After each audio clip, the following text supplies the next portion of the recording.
Olá, alunos do site Direito em Tela. Nossa aula de hoje é sobre o artigo 283 do Código Civil. O início do artigo 283 diz que o devedor que satisfez a dívida por inteiro tem direito a exigir de cada um dos codevedores a sua cota. Primeiramente, antes de analisarmos o artigo 283, devemos ter em mente que na solidariedade passiva nós temos duas relações bem distintas. A primeira diz respeito à relação entre o credor e os devedores solidários, e a segunda diz respeito à relação entre os devedores em si. Na relação entre o credor e os devedores solidários, cada devedor é obrigado pela dívida toda perante o credor. Então, por exemplo, se Francisco é credor dos devedores solidários Hilde, Hamilton e Salvana a quantia de R$90 mil, cada devedor é obrigado pela dívida inteira. E Francisco poderá cobrar os 90 mil de cada um dos devedores, ou então Francisco poderá cobrar a dívida de todos os devedores solidários conjuntamente. Já na relação entre os devedores solidários em si, sem levarmos em consideração o credor, a situação é bem diferente, pois na relação entre os devedores, cada devedor é obrigado unicamente pela sua cota na obrigação. Então, no nosso exemplo anterior, se um dos devedores solidários pagar sozinho a quantia de R$90 mil, esse devedor que pagou sozinho a dívida poderá cobrar, mediante uma ação regressiva, a cota de cada um dos outros devedores solidários que nada pagaram. E é aí que passamos a entender o que diz o início do artigo 283, que tem a seguinte redação: o devedor que satisfez a dívida por inteiro tem direito a exigir de cada um dos codevedores a sua cota. Então, resumindo, na relação entre os devedores solidários e o credor, cada devedor é obrigado pela dívida toda. Já na relação entre os devedores solidários em si, cada devedor é obrigado apenas pela sua cota na obrigação. Podemos ver no exemplo ao lado que na relação entre o credor e os devedores solidários, cada devedor solidário é obrigado pela dívida toda. Sendo assim, Francisco poderá cobrar o valor total da dívida, que é R$90 mil, de cada um dos devedores solidários ou de todos os devedores solidários conjuntamente. Já na relação entre os devedores solidários em si, cada devedor solidário responde apenas por R$30 mil da dívida, que é a sua cota na obrigação.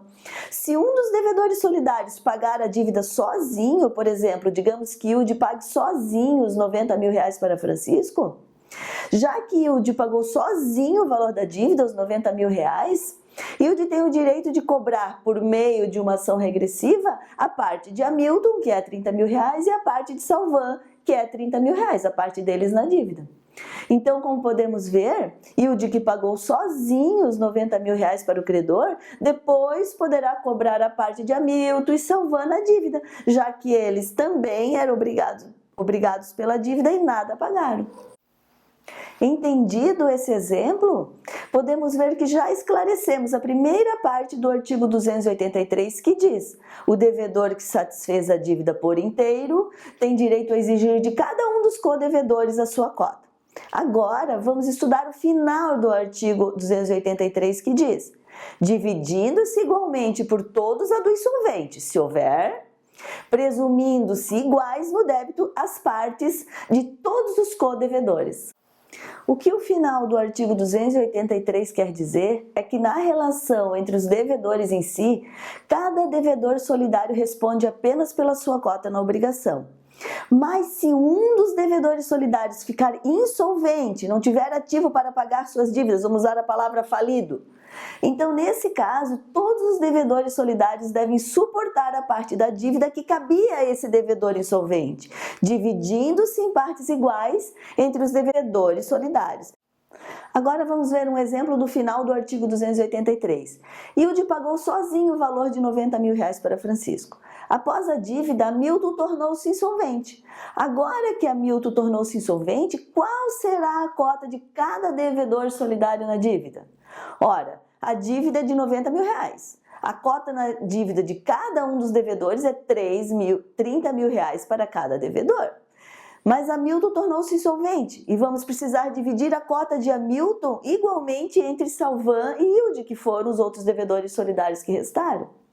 Assim, após a insolvência de Hamilton, os dois devedores solidários que restaram, que são Hilde e Salvan, responderão por 45 mil.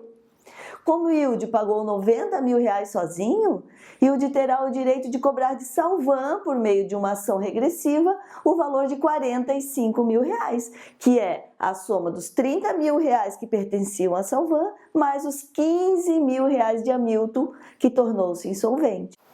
Vamos concluir a nossa aula de hoje. Nos termos do início do artigo 283, o devedor que satisfez a dívida por inteiro tem direito a exigir de cada um dos codevedores a sua cota. O devedor que satisfez a dívida por inteiro tem direito de exigir a cota dos demais devedores solidários por meio de uma ação regressiva, exercendo assim o seu direito de regresso. E nos termos do final do artigo 283, se um dos devedores solidários se tornar insolvente, a cota desse devedor insolvente deverá ser suportada por todos os codevedores em partes iguais. Se você gostou desse vídeo, deixe o seu like, compartilhe com seus amigos, inscreva-se já no canal Direito em Tela e adquira nossos mini cursos com certificado no site Direito em Tela.